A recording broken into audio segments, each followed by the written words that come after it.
नमस्कार मित्रों, जरा कल्पना कीजिए आपके सामने एक विशाल अग्नि प्रज्वलित है। चारों तरफ मंत्रों की ध्वनि है और आकाश की ओर उठती हुई आहुति सिर्फ हवा में नहीं जलती, वह आपकी इच्छाओं, आपके कर्मों, आपके संकल्पों और आपके जीवन को बदलने लगती है। कोई यह कहता है कि अग्नि सिर्फ जलाने की शक्ति है, लेकिन वैदिक ऋषि कहते थे अग्नि वह माध्यम है जिसके सहारे मनुष्य अपनी ऊर्जा को देवत्व तक पहुंचा पाता है। अगर जीवन में कोई चीज रूपांतरित करनी है, चाहे वह दुख हो, आलस्य हो, अहंकार हो या भय हो, तो वह अग्नि के सामने समर्पण से बदल सकती है। ऋषि समझते थे कि अगर हमारे भीतर अग्नि नहीं है तो जीवन सिर्फ घटनाएं बन जाता है, लेकिन अगर अग्नि है तो वही जीवन यज्ञ बन जाता है। और मित्रों, यही यजुर्वेद का सबसे बड़ा उपदेश है, जीवन को यज्ञ बनाओ। मित्रों, आज से हम वेदों की उस अद्भुत यात्रा पर चल रहे हैं जहां हम मंत्रों का अर्थ सिर्फ पढ़ेंगे नहीं, बल्कि उन्हें जीवन में उतरता हुआ महसूस करेंगे। हमने ऋग्वेद की यात्रा पूरी कर ली है। वहां हमने देखा कि मंत्र ब्रह्मांड के रहस्य खोलते हैं। सूर्य, अग्नि, वायु, जल, पृथ्वी, ये सब सिर्फ पदार्थ नहीं बल्कि बुद्धिमान चेतनाएं हैं। ऋग्वेद हमें बताता है कि ब्रह्मांड सोच सकता है, सुन सकता है, बदल सकता है और संवाद कर सकता है। परंतु ऋग्वेद का ज्ञान अगर सिर्फ ग्रंथों में रह जाए, अगर वह जीवन में उतरे नहीं, अगर वह कर्म न बने, तो वह अनाज की तरह है जो खेत में पड़ा है लेकिन किसी की भूख मिटा नहीं पा रहा। यहीं से शुरू होता है यजुर्वेद। यजुर्वेद कहता है ज्ञान तभी पूर्ण है जब वह कर्म में बदल सके, जब वह कर्तव्य बने, जब वह समर्पण बने, जब वह जीवन को रूपांतरित करने की शक्ति बन जाए। ऋग्वेद हमें मंत्र देता है, यजुर्वेद हमें क्रिया का विज्ञान देता है। ऋग्वेद हमें चिंतन देता है, यजुर्वेद हमें कर्म योग देता है। ऋग्वेद हमें सूखापन नहीं बल्कि चेतना देता है और यजुर्वेद उस चेतना को अनुभव में बदल देता है। यही कारण है कि वैदिक परंपरा में कहा गया ऋग्वेद जानने के लिए है, यजुर्वेद करने के लिए है। यजुर्वेद का अर्थ, यजुर्वेद के दो शब्द हैं, यजु प्लस वेद। यजु का अर्थ है यज्ञ, अनुष्ठान, पूजा, समर्पण, कर्म। वेद का अर्थ है ज्ञान, सत्य, ऊर्जा। इसलिए यजुर्वेद वह ग्रंथ है जो हमें यह सिखाता है कि मनुष्य की हर गतिविधि अगर वह समर्पण से की जाए, अगर उसमें कर्तव्य का भाव हो, अगर उसमें शुद्धता हो, अगर उसमें दूसरों के हित का भाव हो, तो वह यज्ञ बन जाती है। वेदों में यज्ञ कभी सिर्फ अग्नि में घी डालने का कर्म नहीं रहा। आज हम यज्ञ को इसी रूप में सोचते हैं। पंडित मंत्र पढ़ रहा है, अग्नि जल रही है, कोई घी डाल रहा है, कोई फूल डाल रहा है। पर यजुर्वेद कहता है यज्ञ एक ब्रह्मांडीय विज्ञान है। जब मनुष्य अपनी ऊर्जा सही दिशा में लगाता है, जब वह विनिमय करता है, जब वह देता है, जब वह सहयोग करता है, जब वह समाज को, प्रकृति को, परिवार को, रिश्तों को पोषित करता है, तो वह भी अग्नि में आहुति के बराबर है। हर रिश्ता अगर वह प्रेम और विश्वास से निभाया जाए, वह यज्ञ है। हर प्रयास अगर वह सच्चाई और ईमानदारी से किया जाए, वह यज्ञ है। हर जिम्मेदारी अगर वह आत्मा से निभाई जाए वह यज्ञ है। हर दान अगर वह अहंकार रहित है वह यज्ञ है। इसलिए वेद कहते हैं जीवन में जो भी शुद्ध समर्पण है वही यज्ञ है। यज्ञ का व्यापक अर्थ।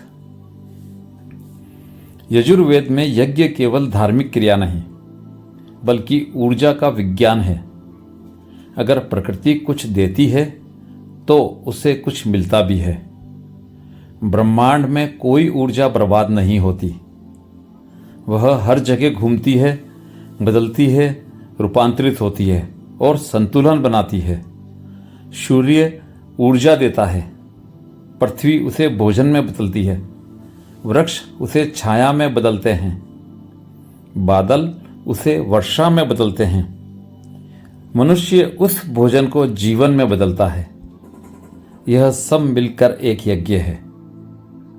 यज्ञ बराबर ऊर्जा का संतुलित प्रवाह। जब हम प्रकृति से लेते हैं भोजन, जल, वायु, छाया, अन्न, ऊर्जा, तो हमें भी प्रकृति को कुछ वापस देना चाहिए।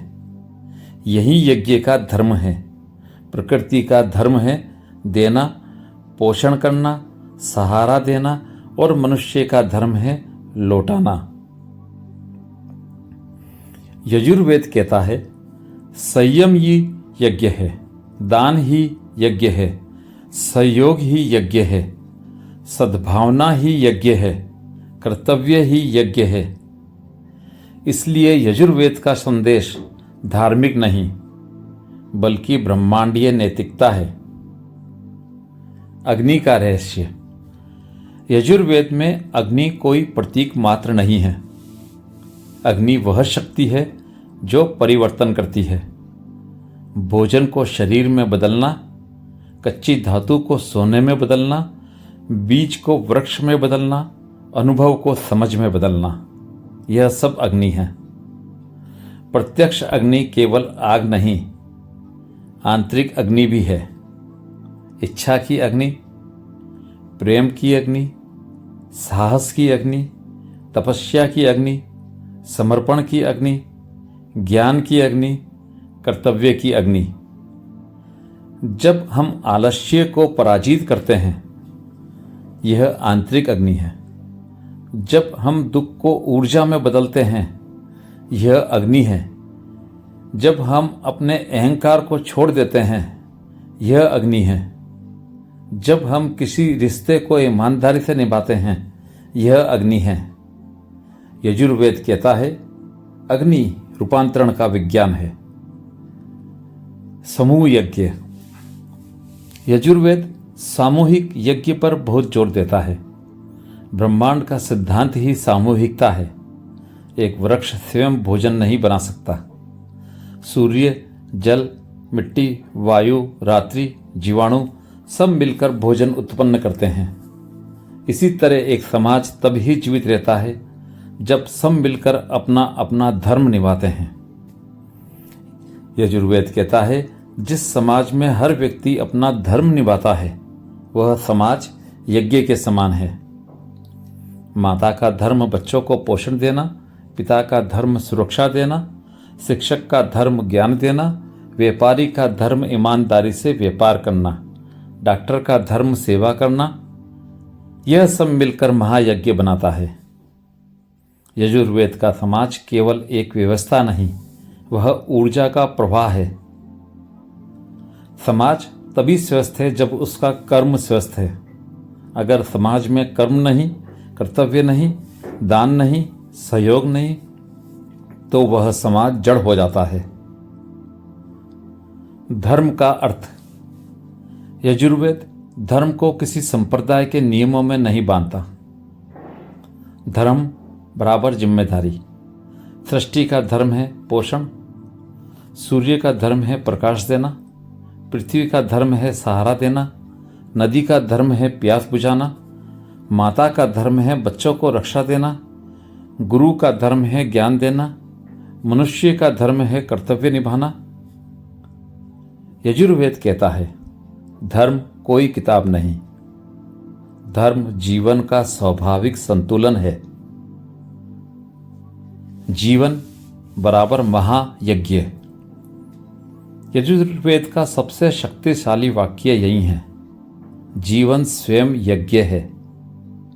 जब हम जागते हैं, सांस लेते हैं, काम करते हैं, संबंध बनाते हैं, सेवा करते हैं, शिक्षा देते हैं, धन कमाते हैं, प्रेम करते हैं, संघर्ष करते हैं और फिर थककर सो जाते हैं, यह सब यज्ञ है।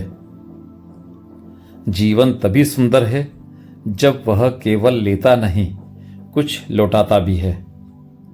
अगर मनुष्य भोजन खाता है पर वृक्ष नहीं लगाता तो उसका यज्ञ अधूरा है।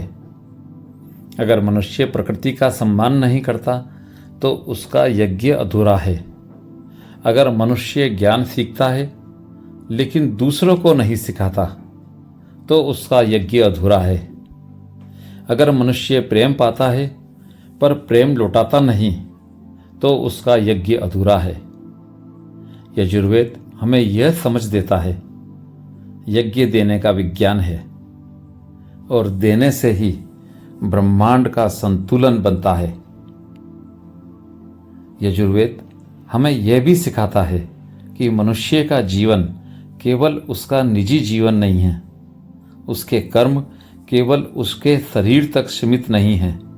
उसका हर विचार, हर भाव, हर संकल्प, हर निर्णय, हर कर्म पूरे ब्रह्मांड के नियमों से जुड़ा हुआ है। यह ब्रह्मांड कोई अलग थलग वस्तु नहीं, बल्कि एक जीवित सह अस्तित्व में रहने वाली चेतना है।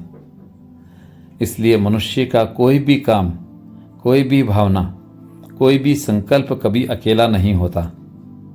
वह एक ऊर्जा तरंग बनकर पूरे वातावरण में फैलता है।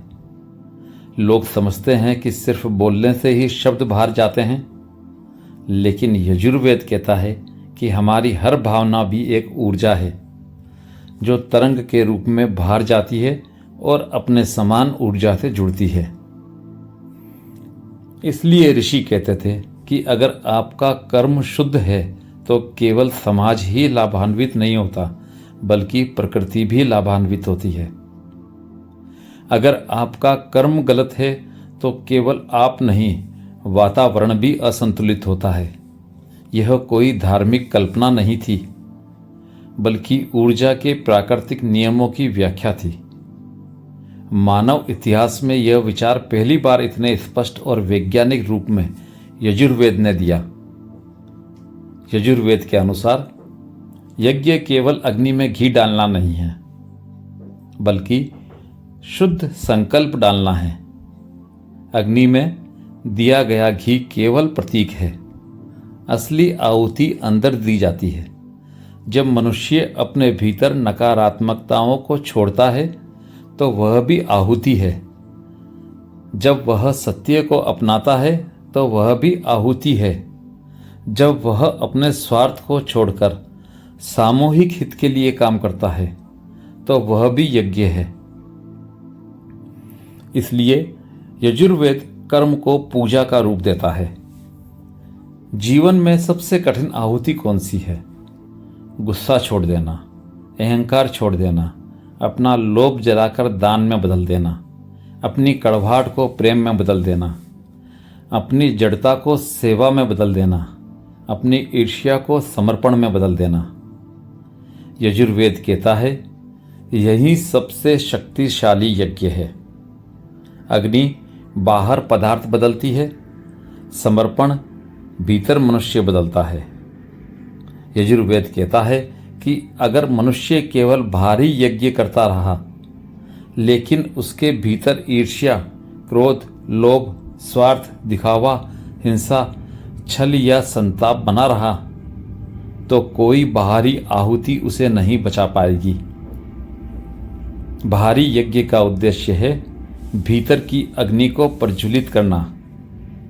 अगर वह अग्नि नहीं जली तो यज्ञ केवल एक संस्कार बन जाएगा, ना कि परिवर्तन। इसलिए यजुर्वेद कहता है सच्चा यज्ञ वही है जो मनुष्य को बदल दे। मनुष्य का जीवन तभी सुंदर होता है जब वह अपने भीतर की अग्नि को पहचान ले। अगर मनुष्य के भीतर उद्देश्य की अग्नि नहीं तो वह दिशाहीन हो जाता है। अगर उसके भीतर उत्साह की अग्नि नहीं है तो वह जड़ हो जाता है। अगर उसके भीतर दया की अग्नि नहीं है तो वह कठोर हो जाता है। अगर उसके भीतर ईमान की अग्नि नहीं है तो वह अस्थिर हो जाता है। अग्नि मनुष्य को जीवित रखती है। इसलिए यजुर्वेद में अग्नि साधारण तत्व नहीं बल्कि ईश्वर का मुख मानी गई। ऋग्वेद उसे देवताओं का दूत कहता था और यजुर्वेद उसे कर्म, संकल्प और ऊर्जा का सेतु मानता है। अग्नि मनुष्य के भीतर से निकले संकल्प को देवत्व तक पहुंचाती है। ऐसा क्यों? क्योंकि अग्नि रूपांतरण का माध्यम है। अग्नि से गुजरकर कोई भी वस्तु पहले जैसी नहीं रहती। ठीक उसी तरह अग्नि से गुजरकर मनुष्य के भीतर के संकल्प भी साधारण नहीं रहते, वे शक्ति बन जाते हैं। यजुर्वेद में यज्ञ का तात्पर्य है मनुष्य का जीवन एक ऊर्जा चक्र बने, जहां वह ले भी और दे भी। आज का समाज केवल लेने में विश्वास रखता है। भोजन लेते हैं, वायु लेते हैं, जल लेते हैं, घर बनाते हैं, प्रकृति को काटते हैं, प्रकृति से संसाधन लेते हैं, लेकिन लौटाते बहुत कम हैं। यजुर्वेद कहता है यह संतुलन नहीं है। जब लेने और देने में संतुलन नहीं होता तो ब्रह्मांड असंतुलित हो जाता है। यज्ञ का धर्म है जितना लो उतना लौटाओ। अगर आपने भोजन लिया तो प्रकृति को वृक्ष देकर लौटाओ। अगर आपने धरती से धन लिया तो समाज को दान देकर लौटाओ। अगर आपने ज्ञान लिया तो अगली पीढ़ी को सिखाकर लौटाओ।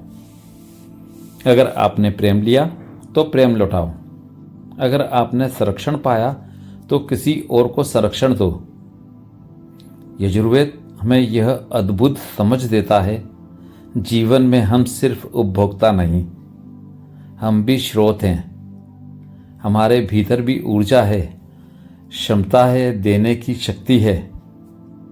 यजुर्वेद में दान केवल गरीबी दूर करने का साधन नहीं है। दान का सबसे बड़ा उद्देश्य है अहंकार को जलाना। दान केवल पैसे से नहीं होता, दान समय का भी है, दान श्रम का भी है, दान ध्यान का भी है, दान करुणा का भी है, दान ज्ञान का भी है, दान प्रेरणा का भी है। हर दान एक यज्ञ है, क्योंकि दान अहंकार को पिघला देता है। दान हमेशा भीतर एक खाली जगह बनाता है और प्रकृति उस खाली जगह को अनुग्रह से भर देती है। इसलिए ऋषि कहते थे, यज्ञ का परिणाम कभी खोता नहीं। अगर आपने कुछ सचमुच दूसरों के लिए किया है तो उसका फल केवल भविष्य में नहीं मिलता, वह इसी क्षण आपको शांति और शक्ति देता है। यजुर्वेद में समाज केवल लोगों का समूह नहीं बल्कि जीवित ऊर्जा है। अगर समाज में हर व्यक्ति केवल अपने निजी स्वार्थ के लिए जीता रहा तो वह समाज क्षीण हो जाता है। लेकिन अगर समाज में लोग अपना धर्म निभाते हैं, अपना योगदान देते हैं, अपने कर्म का सम्मान करते हैं तो वह समाज समृद्ध हो जाता है। समृद्धि केवल पैसों से नहीं होती। समृद्धि दान से होती है, शिक्षा से होती है, सहयोग से होती है, सेवा से होती है, विश्वास से होती है। यजुर्वेद के गुरु और आश्रम समाज को पढ़ाने के केंद्र नहीं थे, वे समाज को ऊर्जा देने के केंद्र थे। गुरु अपने शिष्यों को केवल पढ़ाते नहीं थे, वे शिष्यों को अपना जीवन देते थे। उनका ज्ञान, उनका प्रेम, उनका धैर्य, उनकी दृष्टि, उनकी साधना, सब कुछ यज्ञ था। ऐसा गुरु अपने ज्ञान को बेचता नहीं था बल्कि देता था, क्योंकि ज्ञान बेचने से नहीं देने से बढ़ता है। शिष्य भी गुरु के पास केवल पढ़ने नहीं आता था, वह अपने भीतर की अशुद्धियों को जलाने आता था। उसका स्वार्थ, उसका भय, उसका अस्थिर मन, उसका आलस्य। शिष्य गुरु के पास सिर्फ मंत्र सीखने नहीं आता था, वह धर्म सीखने आता था। अपना धर्म, अपना जीवन धर्म, अपना कर्म धर्म। गुरुकुल केवल शिक्षा का केंद्र नहीं था, वह यज्ञ का केंद्र था। वहाँ हर सुबह यज्ञ होता था, हर दोपहर शिक्षा यज्ञ था, हर शाम ध्यान यज्ञ था, हर रात मौन यज्ञ था। हर ऋषि केवल मंत्रों का ज्ञाता नहीं, बल्कि कर्म योग का जीवित प्रतीक था। यजुर्वेद समाज में हर व्यक्ति को उसके धर्म की याद दिलाता था। राजा का धर्म था न्याय और संरक्षण, गृहस्थ का धर्म था परिवार और समाज का पोषण, शिक्षक का धर्म था ज्ञान देना, योद्धा का धर्म था सुरक्षा, व्यापारी का धर्म था ईमान और विनिमय, और इन सब का मिला जुला रूप था महायज्ञ, जो पूरे समाज को जीवित रखता था। यजुर्वेद केवल बाहरी कर्म को महत्व नहीं देता, वह कर्म के पीछे के भाव को महत्व देता है। अगर कर्म में दिखावा है तो वह यज्ञ नहीं, अगर कर्म में स्वार्थ है तो वह यज्ञ नहीं, अगर कर्म में छल है तो वह यज्ञ नहीं है। यजुर्वेद के अनुसार यज्ञ का हृदय है निस्वार्थ समर्पण। यजुर्वेद हमें यह भी समझाता है कि यज्ञ बाहरी आहुति से नहीं चलता, यज्ञ चलता है अंतर की आहुति से। अगर किसी ने अपने क्रोध को जलाया तो वह यज्ञ है। अगर किसी ने अपनी ईर्ष्या को छोड़ दिया तो वह यज्ञ है। अगर किसी ने अपने गलत व्यवहार को परिवर्तित कर लिया तो वह यज्ञ है। यजुर्वेद कहता है मनुष्य का सबसे बड़ा शत्रु उसका बाहरी विरोधी नहीं है, बल्कि उसका भीतरी दोष है। और जब ये दोष अग्नि में जल जाते हैं तो मनुष्य का जीवन बदल जाता है। यजुर्वेद की दृष्टि में धर्म का अर्थ किसी नियम, कानून, आदेश या निर्देश से कहीं आगे की चीज है। धर्म वह शक्ति है जो जीवन को सहारा देती है, जो संसार को संतुलन में रखती है। धर्म के बिना जीवन केवल आकांक्षाओं का खेल रह जाता है, लेकिन धर्म के साथ जीवन ऊर्जा का प्रवाह बन जाता है। धर्म कोई कठोर अनुशासन नहीं, धर्म वह सहजता है जिसमें मनुष्य अपने कर्म को अपने अस्तित्व का विस्तार मानकर करता है। धर्म वह प्रेम है जिससे माता अपने बच्चों को भोजन कराती है। धर्म वह करुणा है जिससे कोई मनुष्य सड़क पर घायल व्यक्ति को उठाकर अस्पताल पहुंचाता है। धर्म वह सत्य है जिससे कोई व्यापारी ईमानदारी से अपना लेन देन करता है। धर्म वह सहारा है जिससे कोई रिश्तेदार सुख में दुख में साथ खड़ा रहता है। धर्म किसी पुस्तक में नहीं, जीवन में होता है। यजुर्वेद कहता है कि धर्म साधारण नहीं है, धर्म शक्ति है। धर्म में ऊर्जा है, क्योंकि धर्म मनुष्य को अपनी सीमाओं से ऊपर उठाता है। धर्म मनुष्य को उसके छोटे छोटे स्वार्थों से दूर ले जाता है।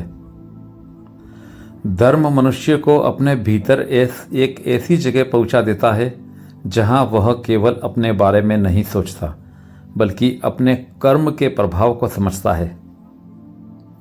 समाज पर, प्रकृति पर, लोगों पर, अगली पीढ़ी पर और सबसे गहरी जगह पर, अपने स्वयं के मन पर। यजुर्वेद का एक वाक्य है, जो कर्म को पूजा समझे वही जीवन को यज्ञ समझे। अगर मनुष्य अपने काम को केवल नौकरी समझकर करता है तो उसका कर्म बंधन बन जाता है। वह नौकरी करते करते थक जाता है, तनाव का अनुभव करता है, कभी संतोष नहीं पाता। लेकिन वही कर्म अगर वह समर्पण से करता है, परिवार के लिए, समाज के लिए, अपने कर्तव्य के लिए, तो वही कर्म पूजा बन जाता है। पूजा में थकान नहीं होती, पूजा में कटुता नहीं होती, पूजा में शिकायत नहीं होती, पूजा में शांति होती है। क्योंकि पूजा हमेशा देने का भाव है। कर्म अगर स्वार्थ से किया गया तो वह थका देता है, लेकिन कर्म अगर प्रेम से किया गया तो वह शांति देता है। इसलिए यजुर्वेद ग्रस्त जीवन को सबसे बड़ा यज्ञ कहता है। लोग सोचते थे कि केवल संन्यास ही आध्यात्मिकता है, केवल जंगल ही ध्यान की जगह है, केवल तप ही मोक्ष का मार्ग है। परंतु यजुर्वेद कहता है ग्रस्त जीवन भी तप है, ग्रस्त जीवन भी साधना है और ग्रस्त जीवन भी यज्ञ है। एक साधु अपनी इच्छाओं को नियंत्रित करता है, लेकिन एक गृहस्थ अपनी इच्छाओं को संभालते हुए रिश्तों को निभाता है। यह भी बहुत बड़ा तप है। एक साधु एकांत में रहता है, लेकिन एक गृहस्थ समाज के बीच रहते हुए अपना धर्म निभाता है। यह भी परीक्षा है। एक साधु केवल अपने लिए मुक्त होता है, लेकिन एक गृहस्थ कई लोगों के लिए आश्रय बनता है। परिवार के लिए, बच्चों के लिए, माता पिता के लिए, समाज के लिए।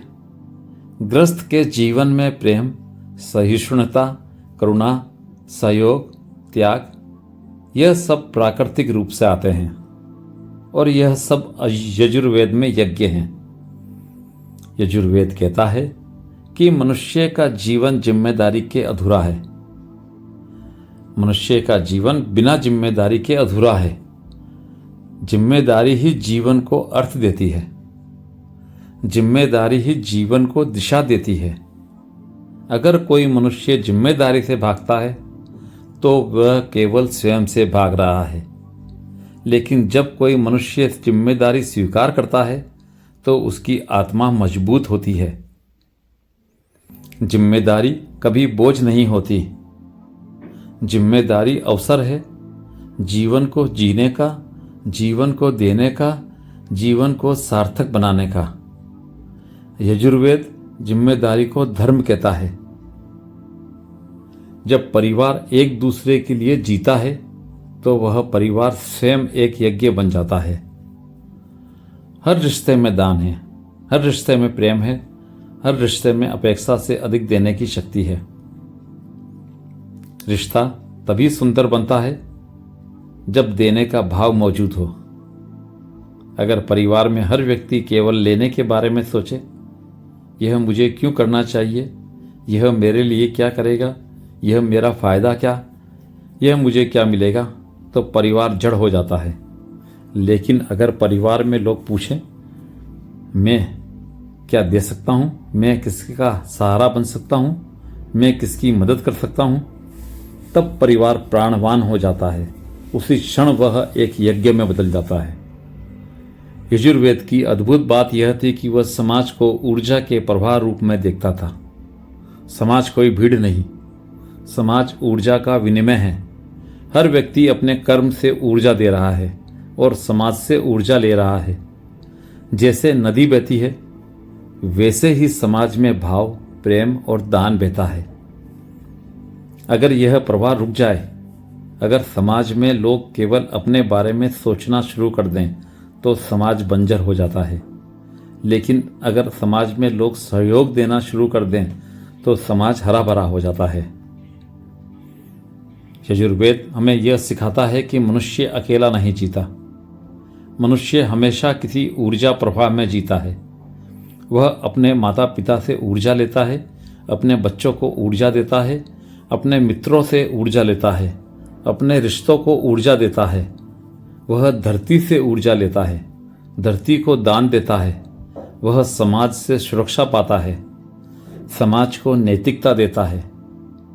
जब यह प्रवाह चलता है तो जीवन जीवंत रहता है। इसीलिए यजुर्वेद ने ऋषियों, गुरुकुलों, घरों, राजतंत्रों, आश्रमों सभी को यज्ञ के केंद्र कहा। आश्रम केवल शिक्षा देने की जगह नहीं थे, वे जीवन को ऊर्जा देने के केंद्र थे। आश्रमों में न केवल मंत्रों का अध्ययन होता था, बल्कि मन की शुद्धि होती थी, कर्म की शुद्धि होती थी, संकल्प की शुद्धि होती थी। गुरु अपने शिष्यों से केवल विद्वान बनने की अपेक्षा नहीं रखते थे, वे उनसे अपेक्षा करते थे कि वे जीवन को यज्ञ की तरह जिएं।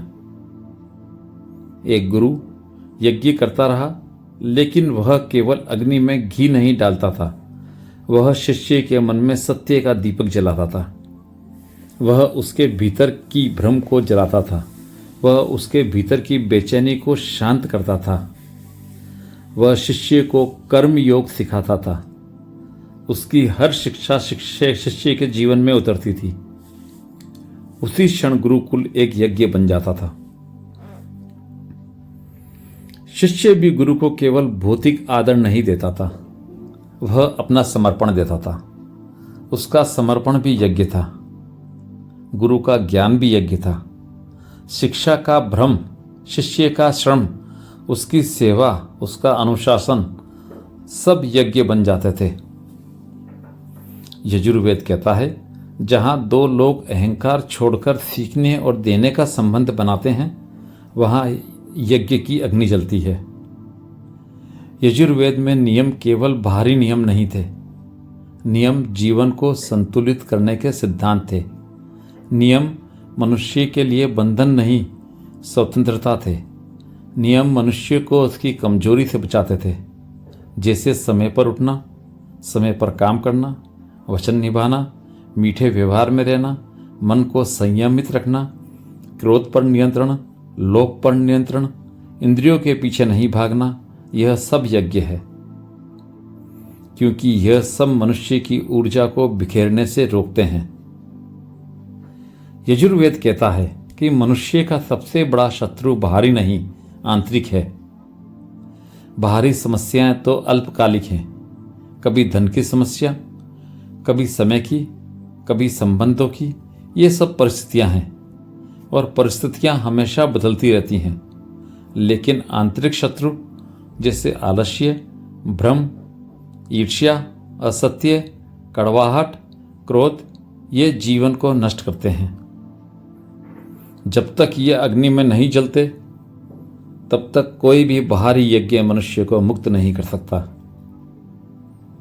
यजुर्वेद का संदेश है, अगर तुमने अपने भीतर की कड़वाहट को प्रेम में बदल लिया तो यह सबसे बड़ी आहुति है। अगर तुमने अपने भीतर के आलस्य को कर्म में बदल दिया तो यह सबसे बड़ा यज्ञ है। अगर तुमने दुख को सहन करके उसे समझ में बदल दिया तो यह अग्नि है। अगर तुमने सत्य का पालन किया जब यह तुम्हारे लिए लाभकारी नहीं था, तब यह तप है। यदि तुमने गुरु की शिक्षा को अपने भीतर धारण किया और उसे जीवन में उतारा, यह दिव्य कर्म है। यजुर्वेद मनुष्य को उपदेश नहीं देता, वह उसे अनुभव कराता है। वह कहता है, पहले कर्म करो, फिर शक्ति का अनुभव होगा। पहले समर्पण करो, फिर आनंद आएगा। पहले शुद्ध मन बनाओ, फिर संसार तुम्हें सहयोग देगा। पहले दान दो, फिर प्रकृति तुम्हें भर देगी। पहले प्रेम दो, फिर जीवन तुम्हें प्रेम वापस देगा। यजुर्वेद के लिए ईश्वर कोई मूर्ति नहीं, ईश्वर वह शक्ति है जिसे हम अग्नि, वायु, जल, सूर्य, चंद्र, पृथ्वी में अनुभव करते हैं। ईश्वर वह ऊर्जा है जो जीवन को बनाए रखती है, पोषित करती है, सुधारती है और कभी कभी परखती भी है। ईश्वर केवल पूजा मांगने वाला देवता नहीं, ईश्वर वह विज्ञान है जो जीवन को चलाता है। मनुष्य ईश्वर की खोज तभी कर पाता है जब वह अपने कर्म को शुद्ध कर लेता है। बिना शुद्ध कर्म के ईश्वर केवल कल्पना है, शुद्ध कर्म से ईश्वर अनुभव है। यजुर्वेद का एक महान सिद्धांत है, अंतःकरण की शुद्धि बाह्य कर्म के बिना नहीं होती और बाह्य कर्म अंतःकरण के बिना अधूरे हैं। बाहरी यज्ञ कर्म है, अंदर की शुद्धि भावना है। जब दोनों मिलते हैं तभी यज्ञ पूर्ण होता है। यजुर्वेद में मंत्र केवल शब्द नहीं है, मंत्र ऊर्जा का सूत्र है। मंत्र मनुष्य के मन को, प्राण को और कर्म को शुद्ध करने की शक्ति रखते हैं। मंत्र का उद्देश्य केवल पूजा नहीं है, मंत्र का उद्देश्य है मनुष्य का ध्यान, मनुष्य की चेतना, मनुष्य के संकल्प को स्थिर करना। जब मनुष्य मंत्र बोलता है तो वह अपने भीतर एक शांत, शुद्ध, केंद्रित स्पंदन पैदा करता है। यही स्पंदन यज्ञ की अग्नि से एक हो जाता है। इसलिए यज्ञ में मंत्र और अग्नि दोनों साथ साथ चलते हैं। अग्नि पदार्थ बदलती है, मंत्र चेतना बदलते हैं। अग्नि बाहरी है, मंत्र आंतरिक है। यज्ञ बाहरी ऊर्जा परिवर्तन का विज्ञान है और मंत्र आंतरिक ऊर्जा परिवर्तन का। यजुर्वेद में मंत्र दो काम करते हैं, वे आशीर्वाद देते हैं और वे चेतना को शुद्ध करते हैं। आशीर्वाद का अर्थ केवल किसी से कुछ मांगना नहीं है। आशीर्वाद का अर्थ है सही कर्म, सही संकल्प और सही ऊर्जा को सक्रिय करना। अगर मनुष्य अपने भीतर सही ऊर्जा सक्रिय कर ले तो उसके कर्म अनुग्रह बन जाते हैं। अनुग्रह का अर्थ है प्रकृति का सहयोग। जब मनुष्य का कर्म, मनुष्य का धर्म, मनुष्य की सत्यनिष्ठा प्रकृति से संगत हो जाती है, तब प्रकृति उसके मार्ग में सहायता करने लगती है। वह केवल भाग्य नहीं है, वह ऊर्जा का प्रवाह है। यजुर्वेद कहता है जब मनुष्य सत्य, सेवा, समर्पण, दान, कर्तव्य, प्रेम, सहयोग के साथ जीता है तो प्रकृति उसे कभी खाली नहीं रखती।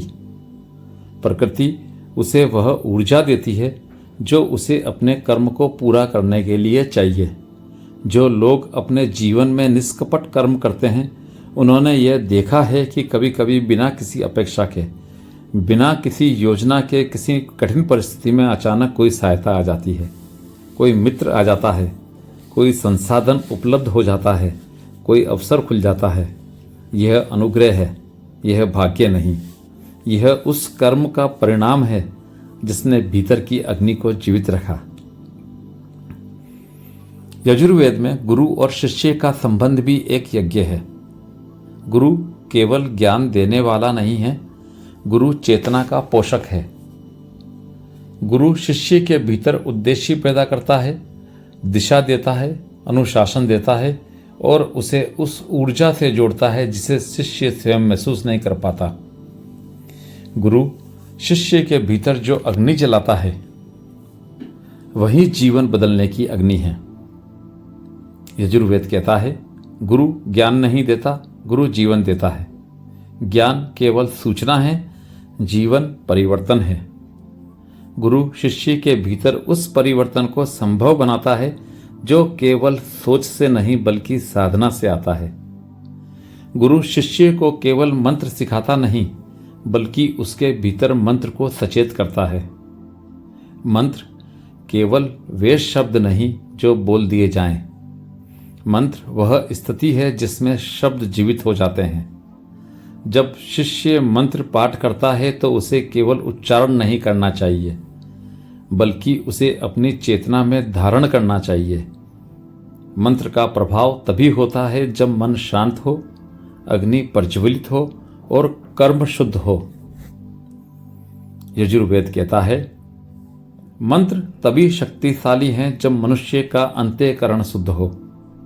अगर मनुष्य असत्य, छल, क्रोध, ईर्ष्या से भरा है तो मंत्र केवल शब्द रह जाते हैं, वे शक्ति नहीं बनते।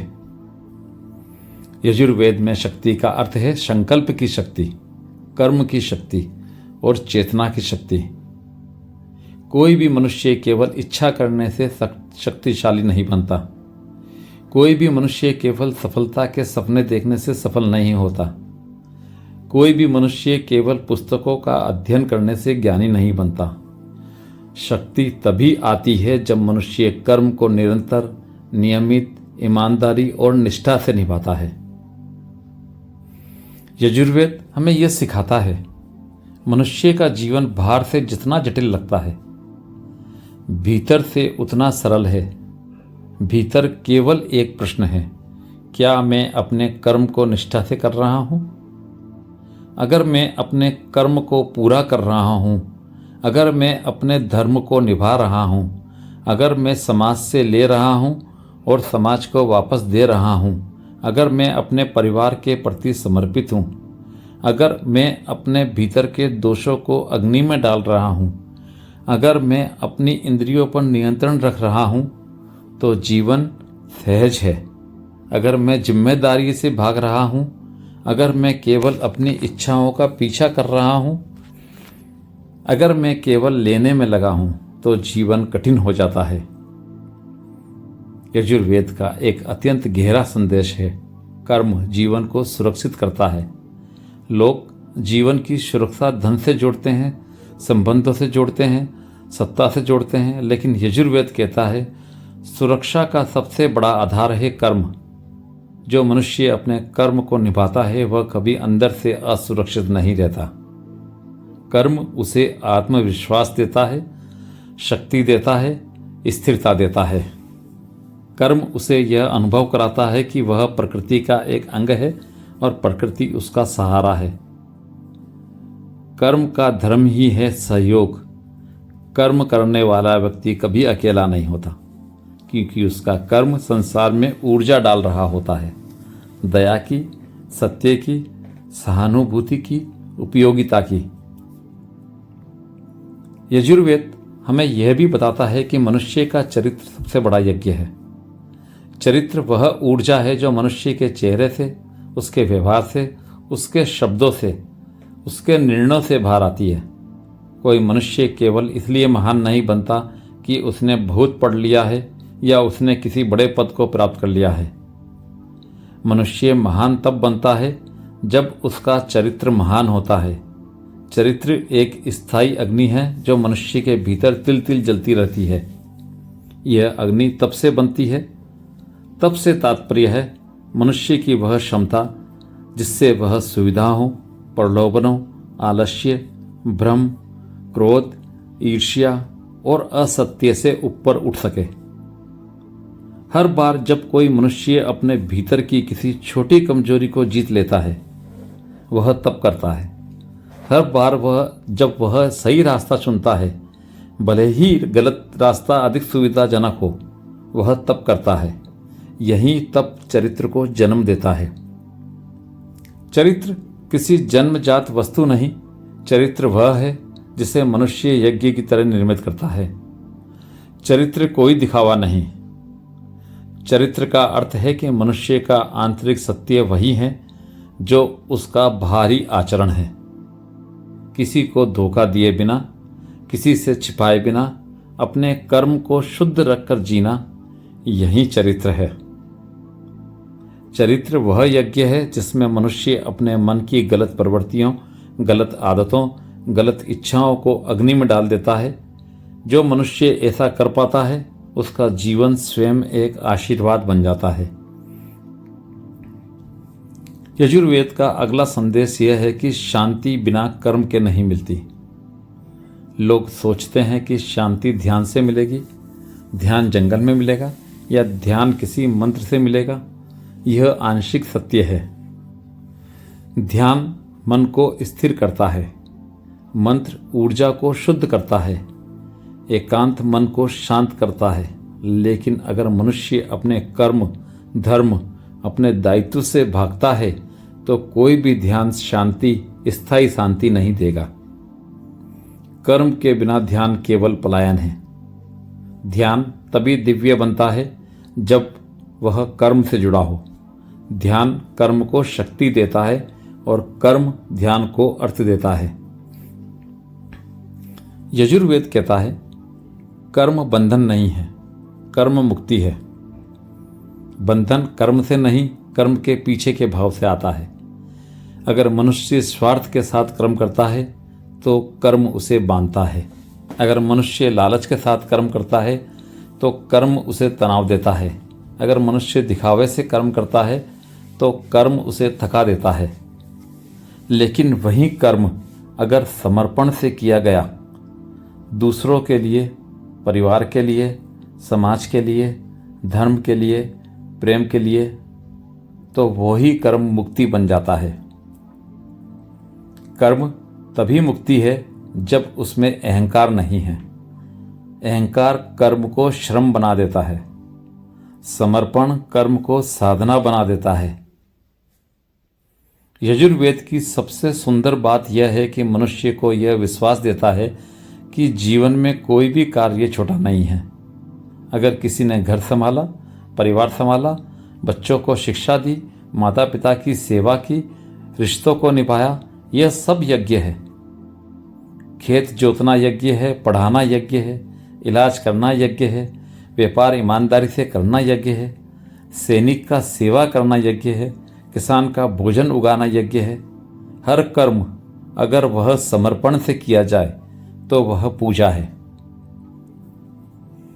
यजुर्वेद हमें यह पहचानने में सहायता करता है कि हमारा जीवन धर्म और यज्ञ से भरा हुआ है। बस हमें अपने दृष्टिकोण को बदलना है। हम केवल जीविका नहीं कमा रहे, हम यज्ञ कर रहे हैं। हम केवल बच्चों को पाल नहीं रहे, हम संसार को अगली पीढ़ी दे रहे हैं। हम केवल भोजन नहीं बना रहे, हम ऊर्जा दे रहे हैं। हम केवल रिश्ते नहीं निभा रहे, हम प्रेम को प्रवाहित कर रहे हैं। यदि मनुष्य अपने साधारण कर्मों में ईश्वर की स्मृति याद रखे, यदि वह अपने कर्म को सामूहिक हित समझे, यदि वह अपने कार्य को ब्रह्मांड के साथ एक विनिमय समझे, तो उसका जीवन दिव्य हो जाता है। जीवन में दिव्यता किसी अलौकिक शक्ति से नहीं आती। दिव्यता आती है जब मनुष्य शुद्ध कर्म और शुद्ध चेतना के साथ जीता है। यही यजुर्वेद का सबसे बड़ा संदेश है। कर्म ही पूजा है, कर्म ही धर्म है, कर्म ही यज्ञ है। यजुर्वेद हमें यह भी समझाता है कि कोई मनुष्य तभी गहरा सुख पा सकता है जब उसका जीवन केवल स्वयं तक सीमित ना हो, जब वह दूसरों तक फैले, जब वह देने में सक्षम हो, जब वह सहयोग कर सके, जब वह परिवार, समाज और प्रकृति से एक जीवित संबंध बनाए रखे। यह संबंध यज्ञ का केंद्र है।